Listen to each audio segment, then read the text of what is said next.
തീർന്നെന്ന് തോന്നണം. ആ ഫീല് നിനക്ക് വരണം. എന്നെ സഹായിക്കാൻ ആരും ഇല്ലെന്ന് നിനക്ക് തോന്നണം.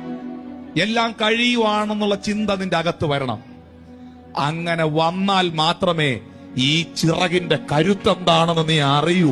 ഇത് ആ രംഗം നിങ്ങൾ കണ്ടിട്ടുണ്ടോ എന്ന് എനിക്കറിയൂല. ഈ ചുണ്ടി നീ മാംസക്കഷ്ണത്തെ ഈ ചെറിയ ചിറകുള്ള കഴുകനെ അങ്ങ് വിടും. ഇതൊന്ന് അട്ടിക്കും, ഒന്ന് കളിക്കും, ഒന്ന് കറങ്ങും. ഇങ്ങനെ മലനടിച്ചൊക്കെ ഇങ്ങനെ പോയി പാറയുടെ മേളിൽ വീണ് അടിച്ച് വീഴുമെന്ന് ഇത് തോന്നുന്ന ആ ടൈമിങ് ഭയങ്കരമാണ്. ഇങ്ങനെ വന്ന് കോരി എടുത്തോണ്ടൊരു പോക്കും. എല്ലാം കൈവിട്ടു പോയി എന്ന ഫീല് നിനക്ക് വരണം. പക്ഷെ ഒന്നും നിന്റെ കയ്യിൽ നിന്ന് പോകാൻ സമ്മതിക്കുകയില്ല. കർത്താവ് പറയുന്നു, ആ ടൈമിങ്, കഴുകന്റെ ടൈമിങ്. കഴുകൻ തന്റെ കുഞ്ഞിനെ അനക്കി മീതെ പറക്കാൻ ചിറക് വിരിച്ച് അതിനെ